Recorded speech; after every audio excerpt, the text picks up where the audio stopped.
So this screen is the transmission system in Great Britain. They're monitoring exactly how much we're consuming, and it changes throughout the course of the day, and how much is being generated. So you have to balance those two things up. We can also show down here, where's our power actually coming from? So 40% of what we're producing at the moment is from coal.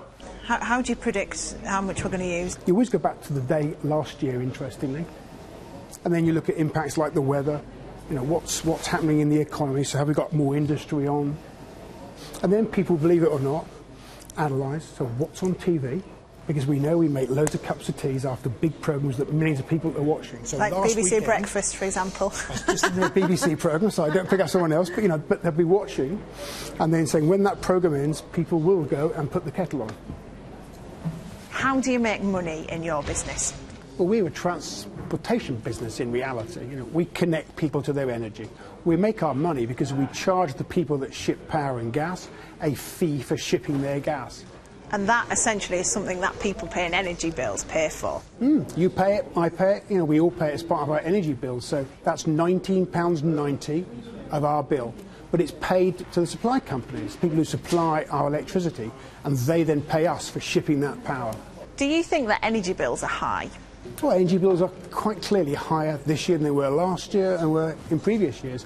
You know, energy prices are going up as energy demand goes up globally. So do you ever envisage a day then when energy bills might come down? I wish I could, but I don't think, given the world's going to consume more and more energy and the natural resources are getting shorter, most of the pressure's upwards.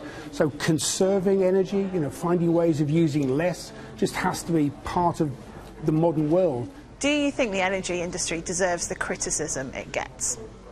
Well, you've got to make sure that people understand what they're paying for. Most people would say they're not quite sure, so it's important to understand how much is the transportation system, how much does it cost to pay these power plants to make it, you know, how much is going to the raw materials and so on. I think that clarity is emerging, and people deserve that clarity, don't they?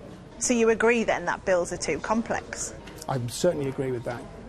National Grid yourself hit the headlines a while ago when you talked about the pressure on the energy system. What did you mean when you were talking about that? Because I know when I interviewed at the time, I said blackouts, you said I never said blackouts. What did you actually say? What did you mean?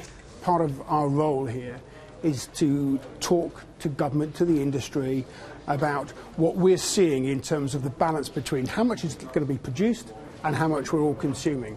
So we weren't talking about blackouts, but being clear that the system is tighter than it was last winter. We should be worried about that, not panicked, but we clearly need people to come to the UK and build power plants, and they're not coming as fast as we'd like them to today. Working in your industry, are you a pedant when you're at home in terms of turning off things around the house? I would like to think I'm more aware than many, sadly, but my kids are better still. If we're concerned about certain things, there is a generation that are even more concerned, hopefully. We do use a lot of energy. We don't think about it, actually.